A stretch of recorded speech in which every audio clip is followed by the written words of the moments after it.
자, 우리는 계속 예수님의 그 종말에 대한 예언, 예수님의 예언인데 종말에 대한 예언입니다. 이제 이 예언은 두 가지 성격이 있는데, 하나는 곧 아주 임박한 심판입니다. 그것은 예루살렘 성전의 회파와 예루살렘의 함락을 얘기하고요.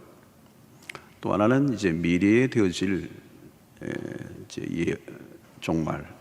두 가지가 이 13장 안에 이게 겹쳐져 있습니다.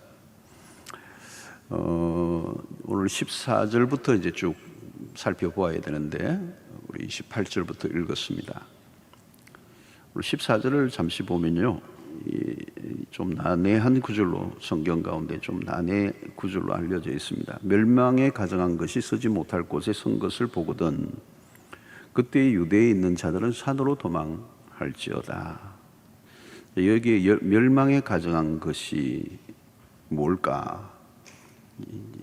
다니엘서에서 이 부분이 언급되어 있는데요, 다니엘서 11장 31절에 보면 군대는 그의 편에 서서 성소 곧 견고한 곳을 더럽히며 매일 드리는 제사를 폐하며 멸망하게 하는 가정한 것을 세울 것이며, 가장 거룩한 곳이 성전인데 그 성전에 가정한 게 들어선다, 설 것이다, 이제 이런 예언을 했습니다. 이 가정한 게 뭘까? 우리가 성경에서 가장 많이, 하나님이 가장 싫어하시는 것은 결국 우상이죠. 우상. 그 우상이 성전에 세워진다는 거죠. 이스라엘 백성이 타락했을 때 일어난 일입니다. 이스라엘 백성들이 타락하면 결국은 그들이 드리는 예배, 그 하나님을 만나는 그 성전, 그것이 다른 적들의 침략을 받아서 사라져버리게 하는, 회파되게 만들었다는 것. 성전이라는 것은 하나님 백성을 만나는 곳인데, 그 성전을 하나님이 보호해주지 않고 이렇게 부서뜨리도록 내버려 두시는 일은 이스라엘 백성들이 가장 심판의 징조 중에 하나입니다. 이 다니엘의 예언이 있는데요, 다니엘의 예언이 아까 읽었던 말씀에 의하면 이제 이 일이 실제적으로 BC 175년에서 163년 기간에 통치했던 수리아 왕인 안티오쿠스라는 사람에 의해서 이 다니엘 말씀이 이제 이루어집니다.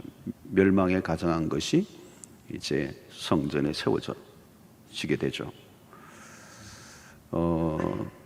그래서 결국 거기서는 제우스 올림피우스의 상을 세워서 성전에 대지를 제물로 이제 바치는 일이 과거의 역사 속에 일어났습니다. 그리고 예수님이 지금 이 예언은 과거에 일어났던 일이 다시 반복될 것이다, 이런 것입니다. 누가복음 21장 20절에 보면 너희가 예루살렘이 군대들에게 에워싸이는 것을 보거든 그 멸망이 가까운 줄을 알라. 이제 성전이 회파되고 하나님을 섬겼던 자리에 우상에 서고 우상에게 제물을 올려놓는 이 일이 일어나는데, 이것은 유대인들에게는 가장 치욕적인 사건입니다. 그런데 이 말씀이 역사 속에 그대로 이루어집니다. AD 70년에 이게 이루어집니다. 로마의 티토 장군에 의해서 예루살렘 성전이 함락되는 겁니다. 예수님이 이제 예언하시고 얼마 안 돼서 불과 몇십 년 이내에 이 일이 실제적으로 일어난 것입니다. 주님은 곧 예루살렘에 일어날 환란에 대한 이제 그런 환란 날이 일어날 때 어떻게 해야 될 것인가를 이제 오늘 여기에 조목조목 이제 13장에 나와 있습니다. 14절에 첫 번째는 도망을 쳐라, 도망을 가라. 이제 급속한 이제 이런 심판이 임할 때 첫 번째는 안전한 곳으로 대피해라. 산으로 도망하라 그랬어요. 이 산이라는 말은 피난처를 의미하죠. 특별히 유대는 유대 나라는 산이 많았습니다. 동굴이 많고, 그래서 높은 산으로 올라가면 이제 생존율이 높아지게 되죠. 산으로 도망하라. 첫 번째. 또 15절에는 지붕 위에 있는 자는 내려가지 말고 집에 있는 무엇을 가지러 들어가지 말라. 너무 긴박하다는 거죠. 이 유대인들의 그 생활 구조는 이 지붕이 옥상처럼 되어 있었습니다. 그래서 그것을 휴식처로 대피처로 삼았는데, 이제 이 환란 날이 오면 지붕 위에 있는 자는 집에 뭘 가지러 들어가지 말라. 굉장히 심판이 긴급하게 일어나고 있기 때문에 어떤 미련을 가지고 그렇게 하지 말라는 것. 16절에 밭에 있는 자는 겉옷을 가지러 뒤로 돌이키지 말지어다. 유대인들이 이 성 바깥으로 일을 하러 갈 때 가볍게 옷차림을 했는데 갑자기 환란이 임하면 이 겉옷을 가지러 집으로 가면 안 된다는 거예요. 그렇게 챙길 여유가 없다. 17절에 그날에는 아이 벤 자들과 젖 먹이는 자들에게 화가 있으리로다. 아이를 벤 사람이나 갓난 사람을 둔 사람이 화가 있다는 뜻이 아니고요, 임산부나 젖 먹이를 둔 여인들이 이 환란 날에 신속하게 피할 수 없기 때문에 화가 있다는 얘기입니다. 빨리 피해야 되는 거죠. 그래서 이 생명을 가진 이것이 축복이 아니고 이 환란 날에는 그것이 화가 되는 순간이 될 수 있다. 18절에도 이 일이 겨울에 일어나지 않도록 기도하라. 팔레스타인의 겨울은 우기입니다. 우기. 비가 많이 오면 강이나 하천이 범람하고 길이 끊겨버리면 이제 피신하기 어렵죠. 전체적으로 이 말씀들은 뭐냐면 심판의 순간에 벌어질 긴박성입니다. 긴박성. 심판이 시작되면 초스피드로 모든 게 진행이 되고, 그래서 그때는 뭐 쓸데없는 것에 미련을 갖지 마라. 단호히 모든 것을 끊고 이제 이 심판 날을 대비해야 된다는 말씀을 하고 있습니다. 자, 그러면서 이 19절부터는 대환란에 대한 얘기가 있습니다. 앞으로 이제 요한계시록을 다루면 이제 이 마지막 날에 그리스도가 오시기 전에 일어날 대환란에 대한 예언들이 있습니다. 19절을 보면 이는 그날들이 환란의 날이 되겠습니다. 하나님께서 창조하신 시초부터 지금까지 이런 환란이 없었고 후에도 없으리라. 아주 대환란입니다. 그동안에 본 적이 없는 그런 초대형의 환란들이, 우리의 상상을 초월하는 비극적인 사건들이 인류의 종말의 시점에 일어난다는 것. 자, 다니엘서에서도 이 큰 환란에 대한 예언이 있습니다. 다니엘 12장 1절 보면 그때 내 민족을 호위하는 큰 군주 미가엘이 일어날 것이요 또 환란이 있으리니 이는 개국 이래로 그때까지 없던 환란일 것이며 그때 내 백성 중 책에 기록된 모든 자가 구원을 받을 것이다.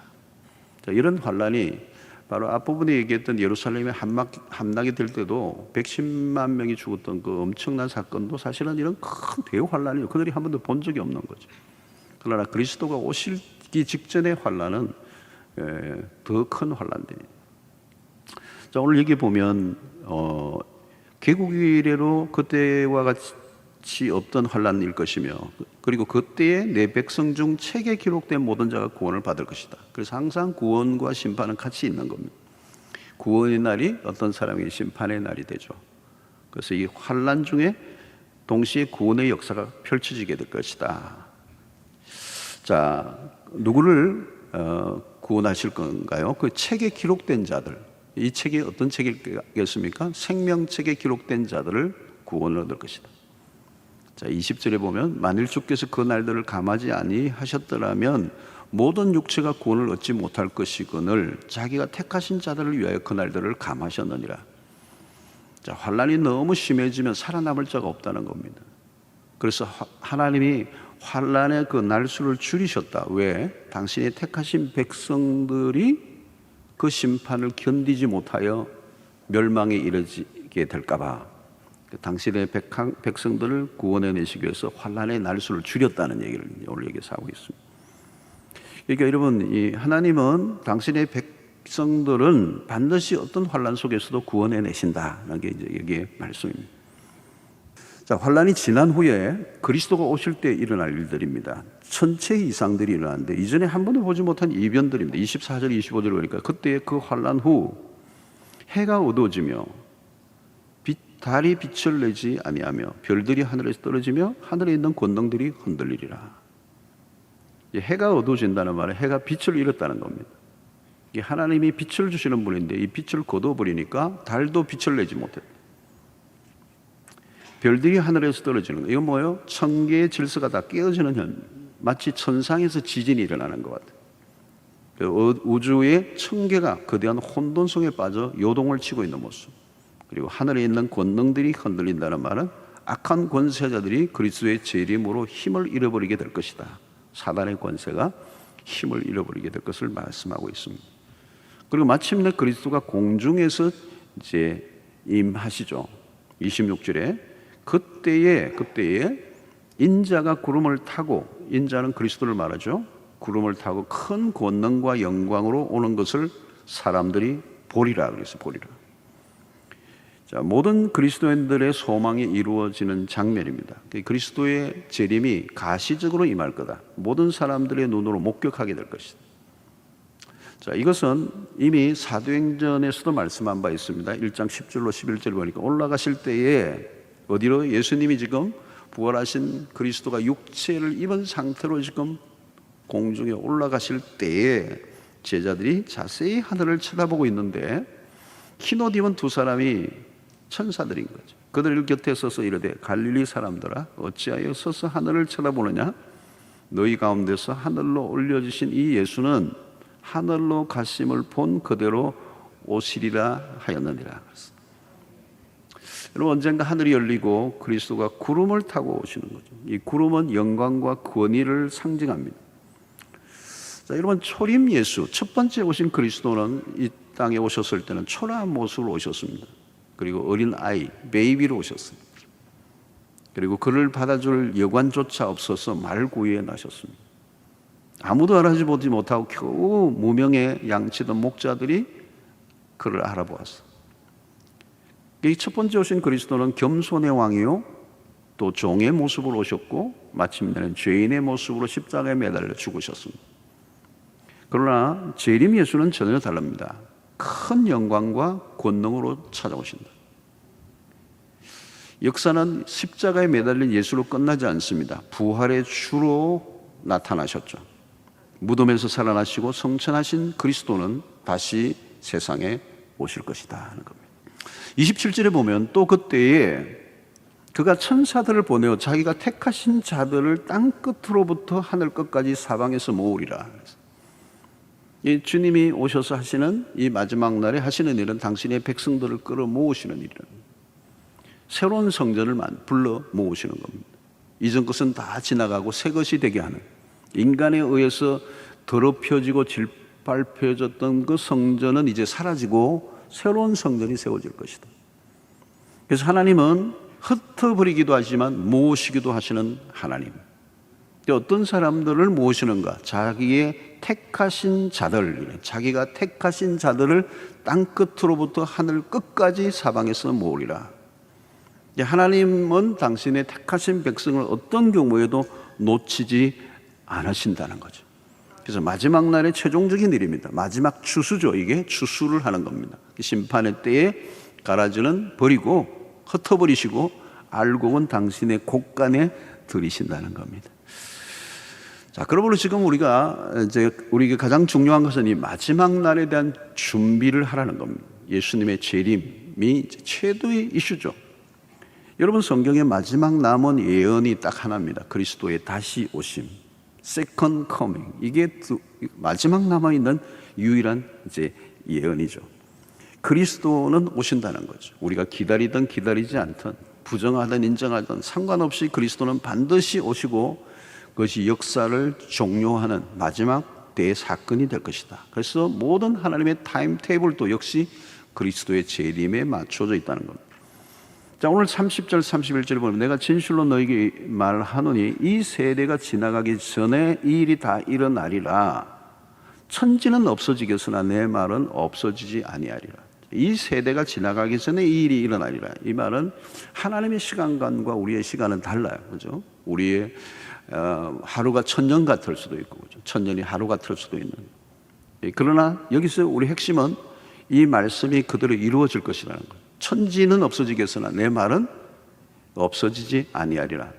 내가 한 이 말은 그대로 이루어진다. 자, 그러면 이 말씀에 우리가 귀를 기울여야 되는데요. 32절에 보니까 그러나 그 날과 그 때는 아무도 모르나니 하늘에 있는 천사들도 아들도 모르고 아버지만 아시느니라. 여러분, 천사도 심지어 아들도 모른다. 그 날과 시, 그 마지막 때는 언제인지는 몰라요. 왜 이 말을 하셨을까요? 아무도 모른다. 아버지만 아신다. 이 말을 기록한 이유는 마지막 날에 그 날을 예견하고 사람들을 미혹하는 자들이 일어날 수 있다는 것을 염두에 두시고 지금 이 말을 하시는 거죠. 그래서 재림 일시에 대해서 인간적인 계산을 하면 안 됩니다. 앞으로도 마찬가지. 여러분이 이제 다니엘서라든가 요한계시록이라든가 마태복음에 예수님의 예언을 다 막 조합을 해서 이 종말론자들, 특별히 이 극단적 종말론자들이 이제 이런 날짜들을 조합해서 몇 날, 며칠, 몇 시 이렇게 예언을 했던 적이 있거든요. 앞으로도 이제 그런 사람들이 나올 가능성이 많습니다. 그래서 우리는 이 32절 9절을 딱 붙들고 그 날과 시를 알리는 사람 무조건 가짜다, 거짓말한다, 그렇게 믿으시면 틀림이 없습니다. 우리는 말씀을 믿어야 되기 때문에 그 날과 시는 영원히 비밀이에요. 우리가 알려고 시도하지 않아야 된다는 거예요. 우리가 할 일은 딱 하나예요. 뭡니까? 33절입니다. 주의하라, 깨어있으라.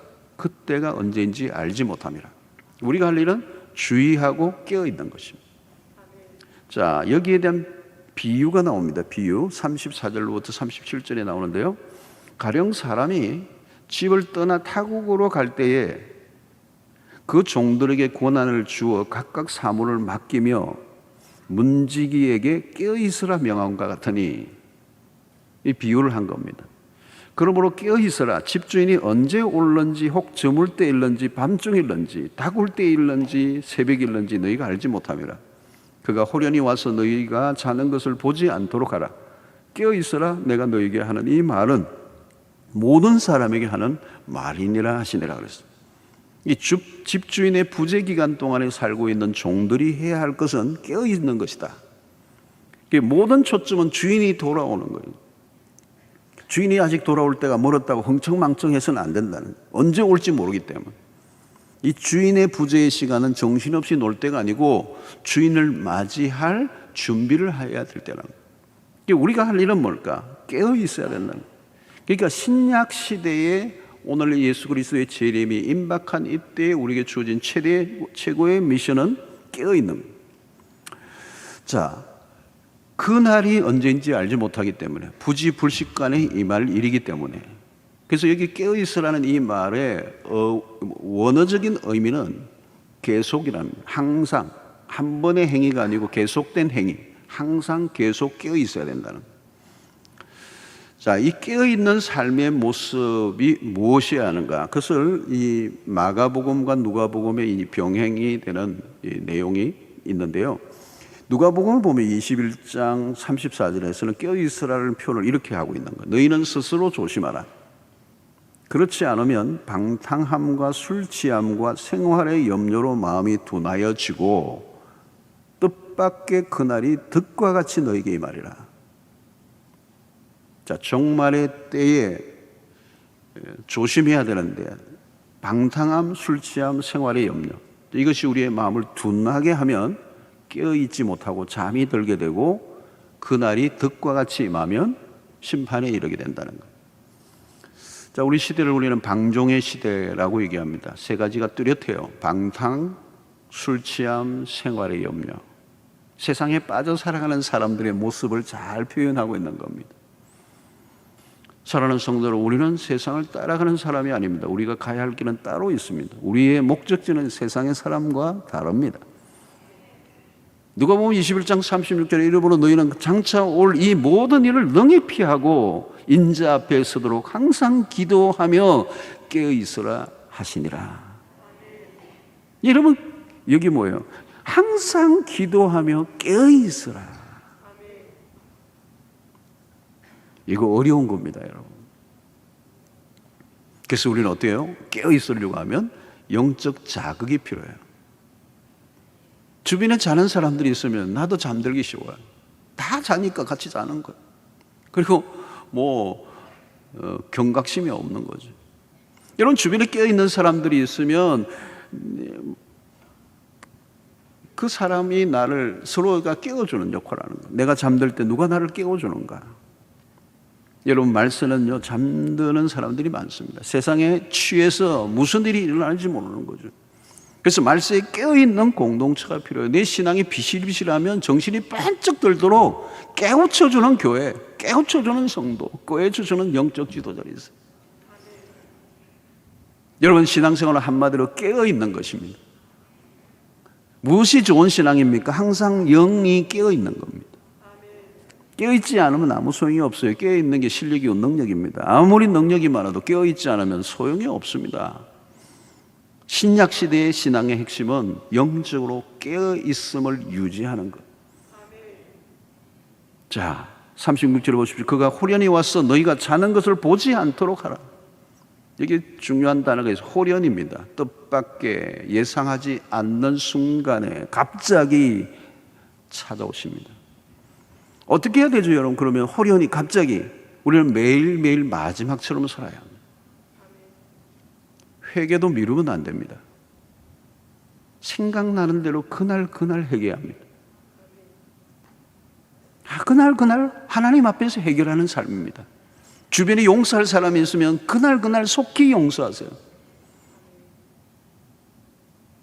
미루지 말라는 거예요. 더 이상 기회가 주어지지 않는 순간이 오기 때문에 오늘 지금 이 순간이 하나님이 우리에게 주신 유일한 기회라고 믿고 갑자기 주님이 오실 때, 역사가 종료될 때 하나님 앞에 후회함이 없는 선택을 매일 해야 한다는. 사랑하는 성도 여러분, 그날은 옵니다. 그리스도는 다시 오십니다. 우리는 이미 임한 하나님의 나라의 시민으로 살아야 합니다. 완성될 하나님의 나라를 기다리면서 오늘 우리가 잘 준비된 신부들이 되어야 돼요. 우리가 그날을 기다린다는 말은 일상을 그만두라는 얘기는 결코 아닙니다. 운동도 하시고 취미생활도 하시고 시집도 가고 장가도 가고 뭐 다 해야 돼요. 중요한 것은 마지막 날에 대한 깨어있는 영성을 가지고 살아야 된다. 다가오는 마지막 날에 대한 경계심을 늦추지 말아야 한다는 거예요. 무엇을 할 때마다 주님이 오신다면이라고 하는 것을 염두에 두라는 거예요. 그날과 신은 언제든지 닥칠 수 있다는 것만을 놓치지 말아야 한다는 거예요. 여러분, 성경을 통해서 우리가 확인하는 것은 이제 남은 하나님의 예언은 재림이 딱 남아있는, 하나가 남아있는 거예요. 뭐 무수한 예언들이 성경에 있었습니다. 그런데 그 예언들이 다 이루어졌습니다. 구약에서 예언되었던 것 신약에 다 이루어졌어요. 그런데 남아있는 한 예언이 있어요. 그게 뭐예요? 예수 그리스도가 다시 오신다는 이 재림에 대한 예언이에요. 사랑하는 성도 여러분, 오늘 우리는 그 날이 분명히 올 것을 믿는다면 나는 지금 어떻게 살아가고 있는가? 그것이 과제입니다. 모든 것이 끝이 나는 순간이 온다면 나는 지금 어떻게 살고 있는가? 적당히 살면 안 되죠. 우리의 믿음의 삶이 선명해져야 해요. 깨어 있어야 될 줄로 믿습니다. 잘 준비된, 믿음으로 준비된 깨어있는 그리스도의 신부로 예수 그리스도가 오실 때 그분을 맞이하는 신실한 주의 백성들이 되기를 축원합니다. 만약에 이 종말의 신앙이 우리의 삶을 꽉 붙잡고 있는 확신을 가지고 있는 삶을 산다면 우리의 삶에 어떤 일이 일어나도 낙심하지 않을 것이고 절망할 이유도 없고 이 땅에 일어난 수없는 일들 속에서도 우리는 좀 더 담백하게 세상을 바라보고 믿음으로 꿋꿋하게 우리가 가는 길을 걸어갈 수 있으리라고 믿습니다. 환난과 시련이 닥쳐도 타협하지 않고 세상에 매몰되지 않고 그리스도의 오심을 맞이할 것입니다. 그래서 여러분, 요한계시록을 우리가 마지막 읽을 때, 그죠? 우리 성경 일독할 때마다 마지막 딱 이렇게 요한계시록 끝낼 때 그 마지막 구절, 아멘, 주 예수여, 어서 오시옵소서. 이 마라나다의 신앙으로 무장하시는 여러분들 되셔서 마지막 날에 부끄러움을 당하지 않고 모두가 구원에 참여하는 은혜가 있게 되기를 주의 이름으로 축원합니다.